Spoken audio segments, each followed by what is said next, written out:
Alright, so today in the shop we got a lot of projects going on, but I wanted to take a quick minute to go over this jump pack right here. This is just a basic Syntec Harbor Freight 4-in-1. What I liked about it was a jump pack and it had a compressor on the back of it. It's just all in one. And it worked well, but I don't like jump packs with the lead acid battery that's inside here. I've upgraded now to a lithium ion battery, which I think they're a lot better. I'll show you that. And then I've also got a separate air compressor. So I'm doing away with this, but instead of throwing it away, I wanted to salvage it because there's a lot of good parts on here.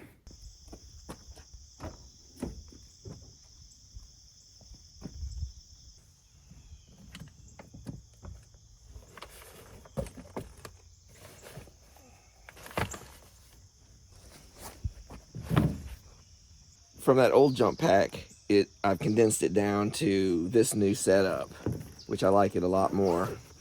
This is our battery jump pack. This is a lithium ion battery charger, and I'll put the model number and the maker on the down below, but this is Andaman E-Power 155. As you connect the wires to the jump pack, hook this up to your battery, and then you got your jump pack. Right now it's at 100%, and it's been sitting in the back of my truck for about 6 months. This holds battery charge for a long time. It's got lithium ion batteries in here, and then you can even boost it. The green light here will show you that it is connected correctly, or if you have the polarity reversed, it'll tell you that. And then you can push the boost, and I'll give you that little bit of extra juice by pushing that. See, that's correct. This can do up to like big diesel vehicles too, so I mean that's such a small package. And then in here, this is our tire inflator. This is one of my newer acquisitions. This little thing too is the lithium. This is a Gulu. This is a very good product that pumps, and I'm not going to do a review on it, but basically you can connect her up to here, hook this up to your tire, and you can even set the pressure to where you want it to go and just let it run. I think with a tire that's down to about 20 psi, you can get it up to 36 psi in like 8 minutes or 10 minutes. It doesn't take that long, so pretty good system. You can set the pressure where you want it to stop. Yeah, this has got a full charge, so it's been sitting in the back of my truck for a couple months too now, and still I've got a full charge. And it's so compact compared to that other unit, and it's so much lighter also. All right, let's get back to the project. My idea for all this is to, instead of throwing it away, the jump pack doesn't work. It wasn't taking a charge, so that's why it got downgraded just to a compressor. But even charging the battery up was kind of a pain because the way I had to do it was, or really actually what broke was the charging port, which was down here. Something about the board broke that you couldn't plug it in, so I had to back charge it using the jumpers, and I didn't like it the way I had it, so it wasn't really that safe. That's why I've changed. Not only because of the lead acid batteries, was because of that problem, but it's still good. And some of the parts I want to take off, definitely the battery, and I'll show you what we're going to do with that. If you ever needed 12 volts power adapters, you got that there. This is a good switch, for switch cutoff. You've got the leads, definitely. You can use that for a project, so save that. And then you got an air compressor that you could probably reconfigure into something else, and then a switch and stuff like that. So it's definitely savable. And then you got the compressor part. So let's get into it. All right, so let's get some of this out here. I used this one when I had the kids were playing sports, so y'all always needed a needle there. And these pieces I've never used. I get them all the time. They're adapters for the pump, but they just never get used. So, but we'll keep that off to the side. To get this apart, you just need to unscrew the perimeter here. And I think I've done some of these already.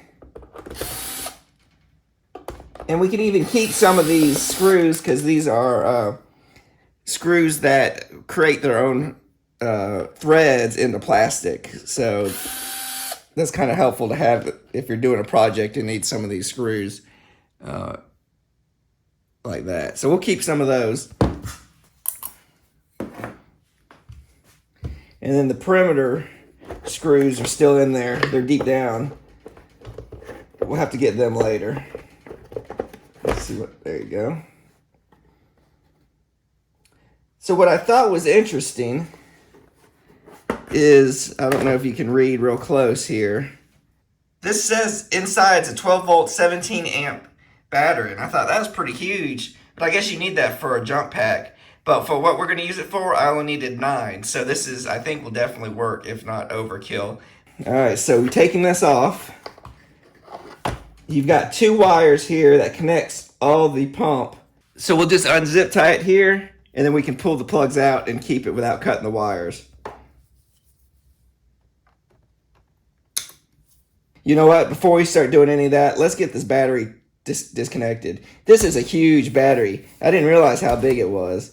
But yeah, it's 12 volts, 17 amp hours. So that's a nice battery that definitely will get used. But let's get this disconnected so we don't short anything out on accident. Most likely it's a 10 millimeter. Nope, smaller. This is an 8 millimeter. This is a tool I just got from a yard sale. It's a Husky. But what I liked about it was that it's got 3/8 on one side and 1/4 on the other. So you can switch back and forth between the two. I thought that was kind of neat. I know it's been out there, but I would never probably have purchased this. But to see it at a garage sale, I picked it up. And it's small too, so it's nice to have it for smaller projects when I'm working on them. And I have to switch between the two. And I don't think that's even an 8. Why is that not working? Let's try that.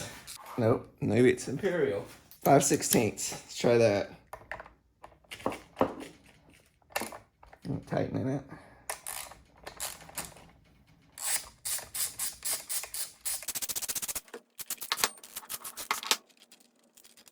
And we'll keep all that together here. We got the negative side disconnected, and we'll keep that together. All right, so that's safer. So get this battery out. So look at that. That's a hefty battery. We'll put this up. Well, while we got it out, let's see where we're at. It's been sitting a while. 2019, so it's not that bad. You got the date code right there. Get my trusty fluke meter out. And what do we got?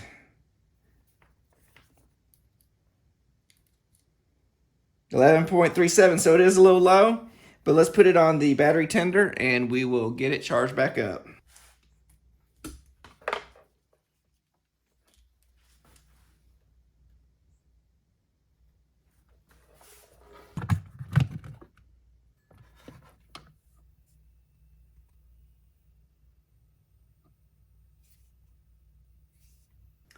So now the battery's out of there, we're kind of safe.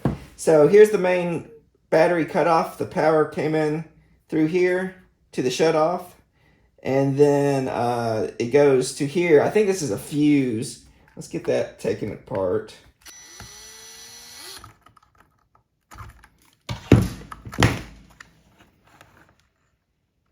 It's some type of resettable fuse. So that's kind of nice to have. I think I'm going to write on there 12 volts. I don't know what the amperage is going to be, but I'll put 12 volts and a fuse. Maybe we'll look it up, but that's definitely would be good for a project. So let's get this disconnected here. Oh, the whole lead came off. That's not good. We'll fix that. But this is the main power we're trying to get off. Wonder if it has a locking clip in it. Have you seen me use this? This is a new 3D printed knife.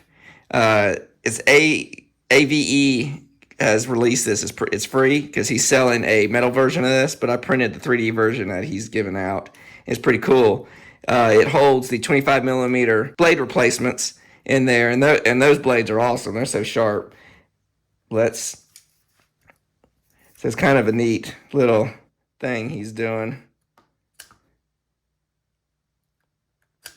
All right, let's see here.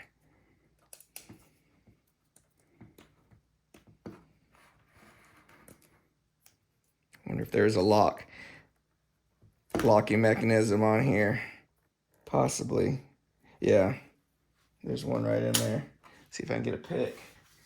Get our dental tool. See that little lock right there? There you go. So you got to pull up on it because it's like stuck in that hole right there. So it doesn't, it's a safety feature, so it doesn't pull out. So that's why that was so tough.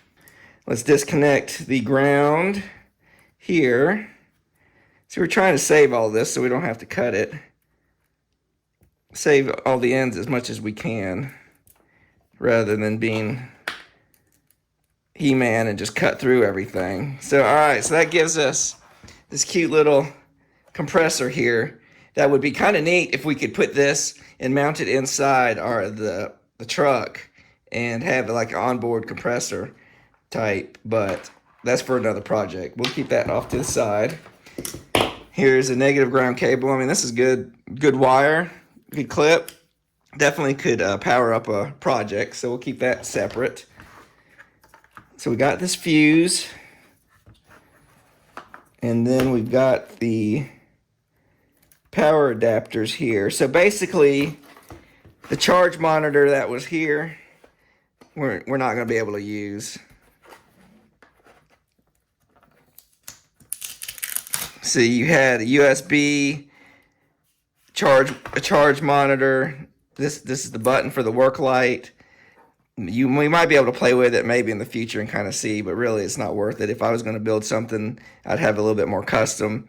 And I've been using USB-C adapters now in projects, and I think that's really the direction I'd want to go, and that incorporates a lot of the charging systems, and you can add USB and stuff like that. But we definitely want to get this. I don't know if this pops off or if it's a screw. Probably pops off. I don't know. Oh, wait, there's a screw. There's a screw down in there. Let's see what we got. It's a good mechanical connection. I guess it'll hold better doing it this way than one of those knobs that you just kind of pop on and it snaps in this way, because it's going to take a lot of beating. So we're going to save that. Let me get this off over here. Is that going to come out? And we got screws here. So there's our 4 screws. I guess we should have disconnected all this first. So that's interesting. This main cutoff was really just to cut power to the jump pack part of it. You still got power, I guess, running to everything else. It bypassed the cutoff here, and it ran the power to the board and all that. I guess that makes sense. The cutoff was just for the jump pack for safety reasons for that. So let's get these wires off. And of course they're bigger. It's at 3/8. I think those are measured. Not a 9. Is it 10? It's a 10. So I would recommend taking this off before you unscrew it. It'll be a little bit easier. And save all your hardware. And this has a lock nut on it to keep it in too. So they did some good safety measures on there. We should mark it in and out where the cutoff is. Mark it in and out. That'll just help us for the future to know which direction to wire things up without, I mean, you could probably figure it out by putting a meter to it, but this way at least we have a helping our future selves. And what was this? I think this was in, right? In. And the part we broke was out. I wonder if it really matters if it's a one-way fuse, just like normal fuses. Shouldn't really matter. But remember, it had the double pole on this side that we've got to fix. So that would make it out, just to make it more useful. All right, so we got a short lead here. We've got our positive wire here. What else can we salvage? We want I call them cigarette lighter adapters, but they're power outlets, I guess, in this day and time. And that requires unscrewing that took the negative part out, or the positive part, and there's the negative. So that's all that is. So that probably is not going to help us in a future project. I thought this was going to be one whole unit, but you can buy them now as a complete unit, but this isn't going to help us because look, that's what it is. This cover might be good, but other than that, that's not going to help us any. But we will keep it. Well, maybe we can 3D print something for a housing for it.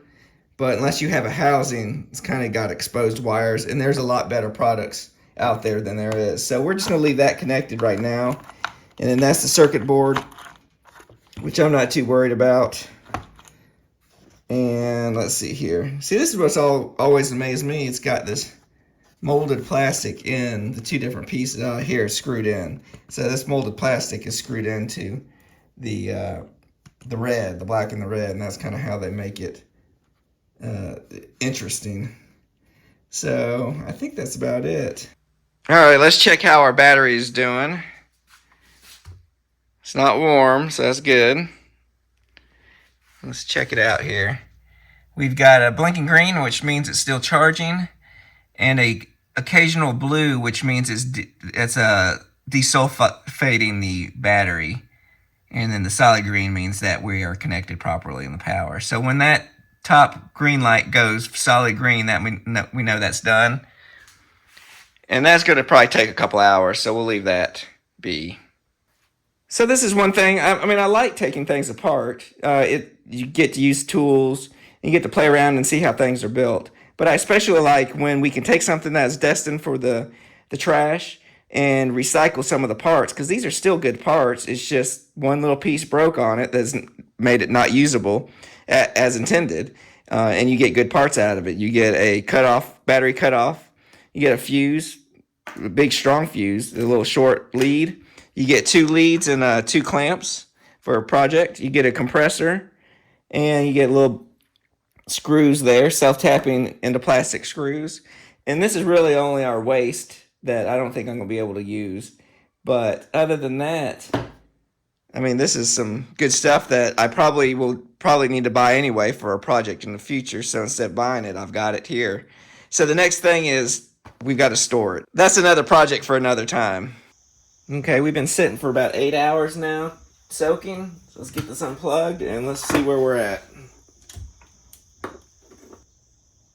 13.11 volts. So it charged up. It's holding a charge, so it's pretty good. We'll just have to see what project we can put this in.